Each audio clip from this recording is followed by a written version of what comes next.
Algo que salta à vista quando entras na exposição é a instalação que tu fizeste. Foi algo que eu não quis mostrar a ninguém em fotos ou assim antes delas verem a exposição, porque eu sinto que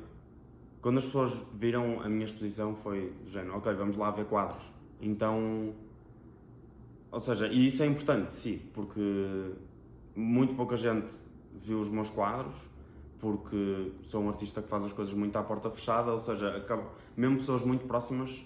a maior parte delas nunca tinham sequer visto uma peça ao vivo. E eu sabia que só isso já ia ter impacto, e teve, porque, porque percebi pelo feedback das pessoas que isso já teve impacto, mas eu, quando estava a fazer a exposição, queria ir tipo um passo mais além, queria fazer mais qualquer coisa, não queria que fosse só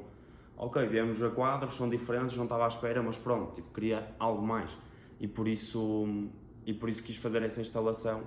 porque quando as pessoas entram à espera de ver quadros e veem uma instalação maior, isso acaba por dar um outro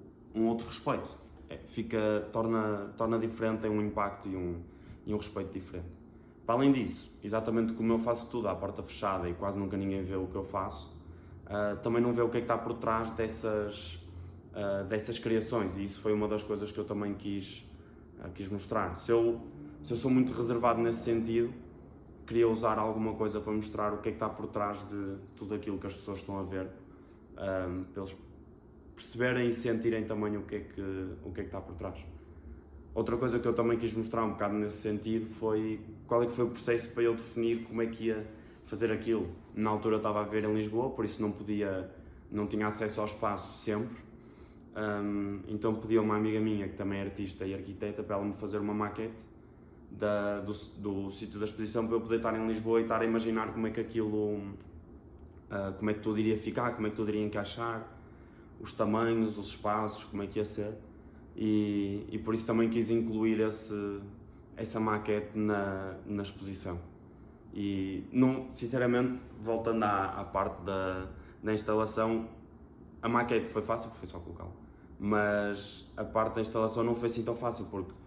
o objetivo daquilo era mostrar mesmo quase a realidade do que está por trás, e eu, quando montei aquilo e espalhei as coisas pelo meio do chão, mas não parecia tipo genuíno, não parecia verdadeiro, parecia que tinha sido posto lá, e tinha. Então o meu fotógrafo, o Rui, deu a sugestão, olha, porque é que não começas a pintar alguma coisa, tipo, pinta aí uma tela qualquer. E eu peguei nos papéis que tinha lá, comecei a pintá-los, comecei a espalhar, mas já um espalhar mais sentido, mais orgânico, e quando chegamos ao fim, ok, é isto, tipo, é isto, já se sentia a diferença para o que estava antes. E é curioso porque no meio disto acabei por criar mais 3 peças abstratas que não estava nada à espera, e então fez ali tipo uma mini coleção sobre aquilo, e uma delas quero ficar com ela, e as outras 2 ainda não sei, ainda estou a pensar o que é que vou fazer, mas é possível que ponha algum à venda, por isso podem esperar por eles.